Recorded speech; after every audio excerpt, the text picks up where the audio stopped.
인도 영화 중에 새얼간이라는 영화가 있죠. 많은 분들이 이 영화를 보셨을 것 같은데 이 영화에서 보면 인도의 교육열이 엄청나거든요. 끝없는 경쟁, 무조건 성공 아니면 죽음이라는 마인드로 우리나라 못지않은 교육열을 가지고 있는 듯해요. 그런데 이게 영화가 아닌 실제로 벌어지고 있는 인도의 현실이라고 합니다. 시험 보는 아이에게 커닝 페이퍼를 전달하기 위해서 벽을 오르기도 하고 자식들 공부시키려고 집이고 땅이고 다 내놓는 경우도 있다고 하니까요. 하지만 여기서 문제는 인도의 교육열이 너무나 극과 극인 상황을 보여주고 있다는 거예요. 한쪽에서는 수학의 천재들이 나오는데 한쪽에서는 간단한 산수를 못해요. 또 다른 한편에서는 대기업 CEO가 돼서 강연을 하고 있는데 한편에서는 글을 못 읽는다고 하니까요. 그리고 이 문제는 인도의 인구 밀도에서 비롯된 현상이라고 하는데 그렇다면 과연 인도에서는 도대체 어떤 일이 벌어지고 있는 걸까요? 오늘은 이 내용을 한번 이야기해볼까 합니다.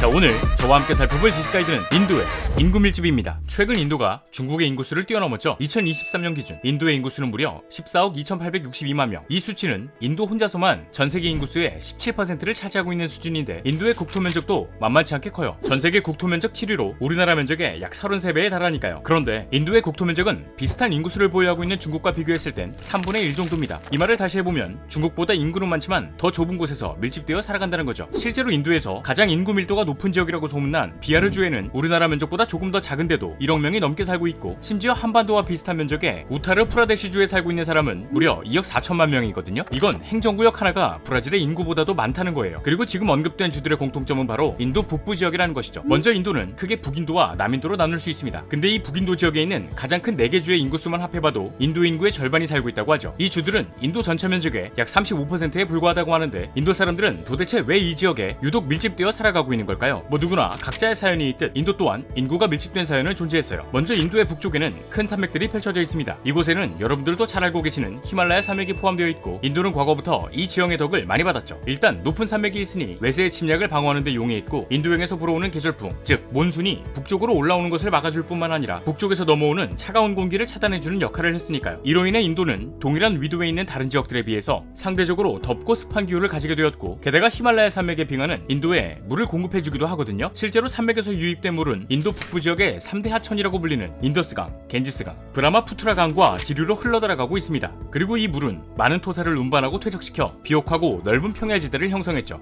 이렇게 만들어진 것이 바로 인도 겐지스 평원인 거고요. 결국 인도의 북부 지역은 여러 강들을 중심으로 농업 중심 사회를 이루게 되면서 인구가 밀집되었던 거예요. 이에 반면 중부와 남부 내륙 대부분을 차지하는 역삼각형 모양의 고원이 있거든요. 네, 다름 아닌 데칸 고원입니다. 데칸 고원은 북쪽의 빈디아 산맥, 서쪽의 서고츠 산맥, 동쪽의 동고츠 산맥에 둘러싸여 토질이 척박하고 건조한 특징을 가지고 있어요. 때문에 북부 지역에 비해 남부 지역은 농사도 안 되고 교통도 불편하고 사람들은 자연스럽게 북부 지역으로 이동하기 시작했죠. 그렇게 인도는 북부 지역을 중심으로 대도시들이 자리 잡게 되었는데 최근 북부 평원 부근의 인구 밀집이 더 심각해지고 있다고 합니다. 그리고 이 원인은 인도의 문화와 밀접한 관련이 있다고 하죠. 먼저 인도 사람들은 대부분 힌두교를 믿고 있어요. 힌두교의 문화권에선 결혼을 신성한 의무로 생각하고 있고 아이는 축복의 존재로 여겨지고 있죠. 또한 인도는 남자든 여자든 법적으로 일정 나이가 되어야 혼인이 가능하지만 조혼 풍습이 널리 퍼져 있어 법정 나이를 채우지 않고 결혼하는 사람이 아직 많다고 해요. 이 중에는 여성의 경우가 대부분이고요. 아무래도 만성적인 빈곤으로 인해 아이를 많이 낳아야 소득을 올릴 수 있는 사람이 많아질 거라는 생각이 자리 잡고 있기도 하고 농업 중심 사회를 이루고 있다 보니 농사를 짓기 위해서는 많은 노동 인구가 필요했기 때문이에요. 이 영향으로 인해 남부 지역보다 북부 지역의 출산율이 더 높게 나타나고 있죠. 그런데 우리는 보통 인구가 많은 지역에 부유층도 많고 교육 수준이나 각종 인프라도 몰려있는 환경을 생각하죠. 우리나라만 살펴보더라도 서울을 포함한 수도권에 각종 인프라가 밀집되어 있으니까요. 하지만 인도의 경우에는 상황이 많이 다릅니다. 인구는 북인도에 더 많이 밀집되어 있지만 교육 수준이나 부유층의 비율이 남인도가 월등하게 높아요. 심지어 앞에서 언급되었던 북인도의 우타르 프라데시주와 비하르주는 둘이 합쳐 3억 명이 넘게 살고 있지만 인도에서도 가장 가난한 지역이죠. 그리고 이 현상은 사실 오래전부터 지속되고 있는 문제였어요. 데칸 고원을 기준으로 북쪽과 남쪽으로 다닌 사람들은 서로 다른 방식으로 살아왔거든요. 북쪽에 살고 있던 아리아계 사람들은 내륙을 통해서 남쪽에 살고 있던 드라비닥의 사람들은 바다를 통해 다른 문화권과 교류를 해왔죠. 이로 인해 북인도와 남인도는 인종, 언어, 문화 등 거의 모든 분야에서 다른 길을 걸어가게 되는데 문제는 북인도 사람들이 남인도 사람들을 차별했다는 거예요. 이 차별의 중심에는 인도의 카스트 제도가 있었고요. 카스트 제도 많이 들어보셨죠? 크게 4가지로 나뉘어져 있는 카스트 제도는 성직자로 구성된 브라만, 정치와 군사를 담당하는 크샤트리아, 자영업자와 같은 상인들이 질비한 바이샤, 노동자 계층의 수드라로 구성되어 있습니다. 그리고 여기에는 카스트 계급에도 속하지 못하는 달리트, 즉 불가촉 천민이 존재하기도 하죠. 또 카스트 제도를 이야기할 때면 항상 바르나와 자티라는 단어가 등장하는데 이 단어의 원뜻은 바르나는 색, 자티는 출생을 뜻합니다. 결국 카스트 제도에선 피부색과 가문의 태생에 따라 계급을 나누고 있다는 거죠. 아무래도 이런 특징을 가진 카스트 제도이다 보니 북인도 사람들이 남인도 사람들을 차별했던 것은 너무나 당연한 일로 여겨졌다고 해요. 북쪽의 아리아계 사람들은 백인에 가까운 피부색을 가지고 있었던 반면 남쪽의 드라비다계 사람들은 피부색이 어두웠거든요. 결국 하얀 피부를 가진 상류계급 사람들은 북인도에 살면서 정치와 문화를 주도했고 상대적으로 어두운 피부를 가진 사람들은 이들에게 무시를 당해야만 했죠. 그래도 카스트 제도는 지난 1947년 인도가 영국으로부터 독립한 이후 법적으로 금지되었어요. 그러나 너무 오랫동안 인도인의 생활을 규율해온 이 제도는 하루아침에 사라지지 않고 여전히 카스트에 따른 차별이 존재한다고 하죠. 때문에 북인도는 아직까지도 남인도 사람들을 차별하고 무시하는 관습이 남아있게 되는데 남인도 사람들은 이를 극복하기 위한 방법을 찾아내려고 했거든요. 그리고 이 해결책으로 나온 것이 다름 아닌 교육입니다. 이 시점을 기준으로 남인도에서는 좋은 직장을 얻어야 사회적 지위가 올라간다고 믿고 가장 먼저 문맹률을 낮추기 위해 교육열을 올리기 시작했어요. 이후에는 남인도의 교육이 특정 분야로 집중되었는데 이 분야가 바로 IT였죠. 우리나라에선 법대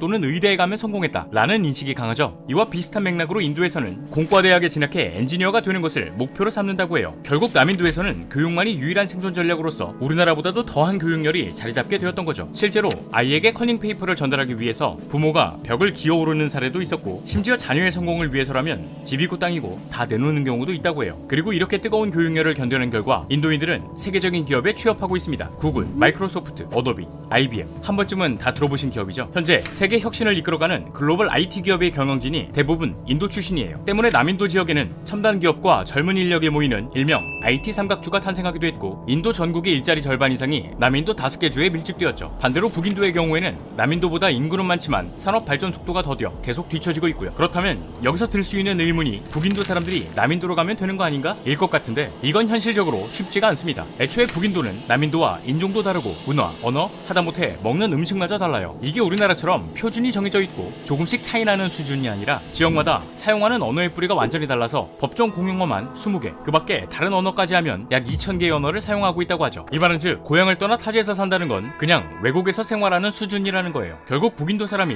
남인도에서 일자리를 얻는다는 것은 보통 쉬운 일이 아니라는 건데 이 상황을 인해 지역 간의 소득 격차와 생활 수준에서 극심한 차이라는 결과를 낳았습니다. 1인당 GDP만 봐도 북인도의 비하르주는 600달러인 반면 남인도의 카르나타카주는 3000달러가 넘거든요. 생활 수준에서도 한쪽에서는 화려한 빌딩 숲이 펼쳐진 도시이지만 다른 한쪽은 마실 물도 없고 전기도 들어오지 않을 정도의 지역 양극화 현상이 심해지고 있어요. 이로 인해 상대적으로 빈곤한 북인도 사람들의 불만이 점점 커지고 있죠. 그런데 불만을 품고 있는 것은 남인도 사람들도 마찬가지거든요. 오히려 소득 격차가 벌어지고 있는 것에 더 큰 불만을 품고 있는 건 남인도 사람들이에요. 일단 북인도에 비해 남인도 사람들의 소득 격차가 높다 보니 세금을 더 많이 내겠죠. 그리고 여기서 더 큰 문제는 아직도 북인도가 정치적 주도권을 잡고 있기 때문에 아무리 돈을 잘 벌고 세금을 더 많이 내도 남인도를 바라보는 시선이 곱지가 않아요. 오히려 너네 국회의원 죽여, 세금 더 내 하면서 압박하고 있죠. 결국 인도 정부에서도 북인도와 남인도 사이에서 벌어지고 있는 갈등을 해결하는 것이 중요한 과제로 자리매김했어요. 그래도 여기서 그나마 다행이라고 할 수 있는 것은 현재 인도 인구의 평균 연령이 28.2세라는 거예요. 또 인도 전체 인구 중에서 약 47%가 만 25세 미만이다 보니 인도는 이 풍부한 노동력을 활용해 청년 인구가 일자리를 찾아 지역을 옮길 수 있는 방안을 적극적으로 검토하고 있다고 하죠. 무한한 가능성을 품고 있다는 인도의 인구 증가가 축복이 될지 아니면 또 다른 재앙을 낳게 될지 지켜봐야 할 것 같네요. 자,